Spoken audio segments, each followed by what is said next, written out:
ओम नमो शिवाय। आज सावन मास की कृष्ण पक्ष की पंचमी तिथि है और आज सावन मास का पहला मंगलवार भी है। सावन में सोमवार व्रत की तरह ही मंगलवार व्रत भी किए जाते हैं, जिसे मंगला गौरी व्रत भी कहते हैं। ये व्रत माता पार्वती को समर्पित है। इस दिन विवाहित स्त्रियां अपने पति की लंबी आयु और सुखी वैवाहिक जीवन के लिए व्रत करती हैं, और जबकि अविवाहित कन्याएं अच्छा वर पाने के लिए व्रत करती हैं। भगवान शिव और माता पार्वती की कृपा से संतान की प्राप्ति होती है और जीवन में सुख समृद्धि का आगमन होता है। आइए सुनते हैं सावन महात्म का पांचवा अध्याय कोटिलिंग महात्म ए रविवार व्रत कथा महात्म। भगवान शंकर बोले, हे सनत कुमार, कोटि लिंग का महात्म तथा पुण्य का विधान बताना या वर्णन करना बहुत कठिन है। जब एक लिंग महात्म की कथा का वर्णन करना असंभव है तो कोटि लिंग के महात्म को कौन वर्णन कर सकता है। यदि मनुष्य में कोटि लिंग निर्माण करने की शक्ति ना हो तो उसे 1000 लिंगों का निर्माण करना चाहिए। यदि इसमें भी समर्थ ना हो तो 100 लिंग या फिर एक लिंग ही श्रावण मास में बनवाना चाहिए। एक लिंग के बनवाने से भी जीव मेरे पास निवास करता है। कामदेव के शत्रु भगवान शंकर का ओम नमो शिवाय मंत्र से पूजन करना चाहिए। घर में यज्ञ करके उद्यापन करना चाहिए। हवन करने के बाद ब्राह्मणों को भोजन कराना चाहिए। इस व्रत को करने में असमय में मृत्यु का वेग समाप्त हो जाता है। इस मास का व्रत वंध्यत्व का हरण करके संपूर्ण आपत्तियों को दूर करता है। रोग, शोक, संताप मिटता है। जो प्राणी पंचामृत से श्रावण मास में मेरा अभिषेक करता है वह इस शरीर को छोड़कर कैलाश में एक कल्प तक मेरे पास निवास करता है। वह प्राणी पंचामृत पीने वाला, गौ तथा धन आदि से युक्त अत्यंत मधुर भाषी त्रिपुरासुरहंता भगवान शंकर का प्यारा बन जाता है। जो मनुष्य श्रावण मास में हविष्यान भोजन करता है वह चावल आदि संपूर्ण धान्यों की अक्षय निधि से युक्त हो जाता है। जो मनुष्य श्रावण मास में पत्तल पर भोजन करता है उसे भोजन के लिए सोने के बर्तन प्राप्त होते हैं। जो मनुष्य श्रावण मास में जमीन पर सोता है वह कैलाश पर निवास करता है।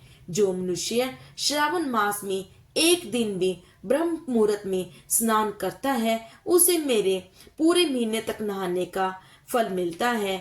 इस माह में जो मनुष्य जितेंद्रिय होता है उसे इंद्रिय बल की प्राप्ति होती है।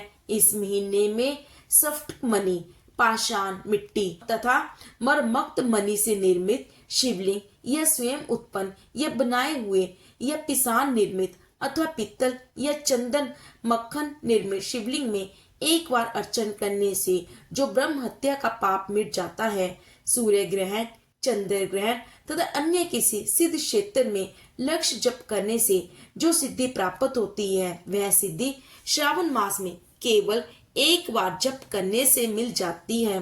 किसी दूसरे समय में किए गए नमस्कार तथा प्रदक्षिणा में से जो 1000 बार फल मिलता है वह फल श्रावण मास में एक बार नमस्कार या प्रदक्षिणा करने से मिल जाता है। यह श्रावण मास मुझे अत्यधिक प्यारा है। इस महीने में वेद पारायण करने पर सब वेद मंत्रों की अच्छी तरह सिद्धि हो जाती है। इस महीने का एक दिन भी बिना श्री सूक्त पाठ किए ना बितावे। जो इसके अर्थवाद मात्र करता है वह मनुष्य नरक को प्राप्त होता है। मनुष्य को समिधा, चरु, तिल और गौ से ब्रह्म यज्ञ करना चाहिए। धूप, गंध, पुष्प, नैवेद्य आदि के द्वारा अर्चना करनी चाहिए। भगवान शंकर के रूपों का यथोचित ध्यान कर शक्ति द्वारा कोटि होम, लक्ष्य होम और अयुक्त हवन करना चाहिए। तिलों का विहित मंत्रों द्वारा हवन करना चाहिए। इसी को गृह यज्ञ का नाम दिया जाता है। हे सरंत कुमार, अब मैं तुम्हें रविवार व्रत की कथा, महात्मा विधि तथा प्रायण का बताता हूँ, उसे ध्यान पूर्वक सुनो। पृष्ठानपुर में एक गरीब ब्राह्मण रहता था। उसका नाम सुकर्मा था। वह भिक्षा मांगकर गुजारा करता था। एक दिन वह एक गृहस्थ के घर में भिक्षा हेतु गया। वहां स्त्रियां रविवार का व्रत कर रही थी।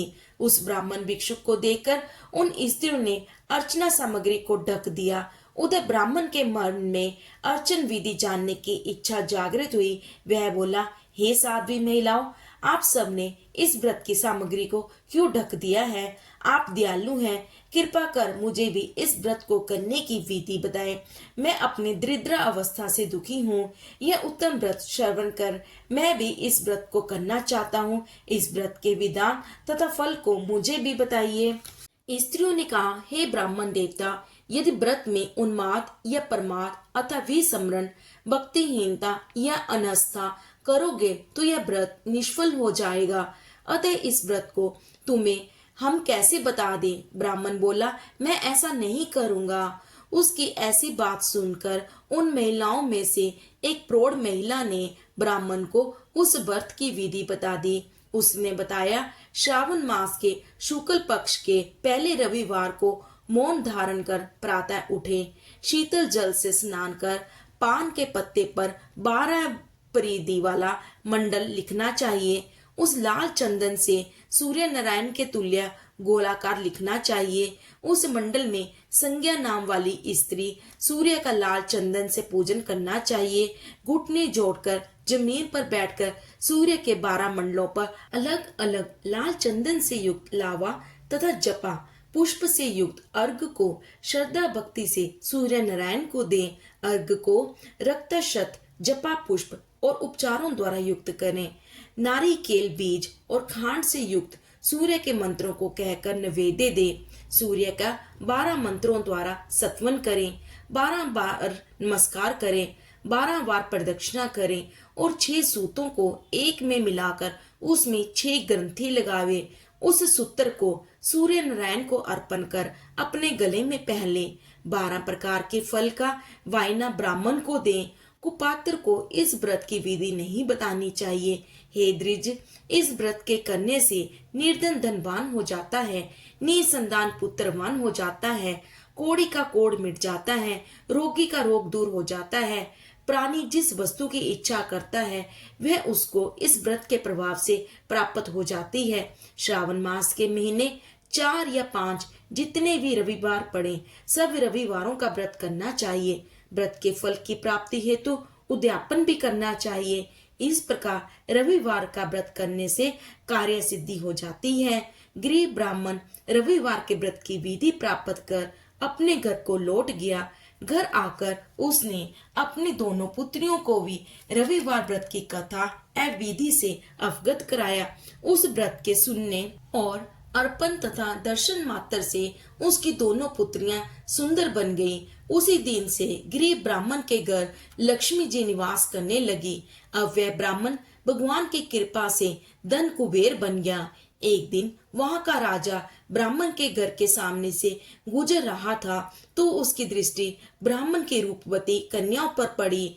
वह उनकी सुंदरता को देखकर ठगा सा रह गया। राजा ने उन कन्याओं से विवाह करने का निश्चय कर महल को लौट गया। राजा ने अपने पुरोहित को ब्राह्मणों के यहाँ उसकी दोनों पुत्रियों से विवाह करने का संदेश लेकर भेजा। ब्राह्मण ने राजा का प्रस्ताव स्वीकार कर अपनी दोनों पुत्रियों का विवाह राजा से कर दिया। राजमहल में जाकर दोनों कन्याओं ने रविवार का व्रत किया और वे पुत्र पौत्रों से युक्त हो गईं। हे सनत कुमार, जिस व्रत के सुनने मात्र से सब आकांक्षाओं की पूर्ति हो जाती है, उसके अनुष्ठान के फल का क्या कहना।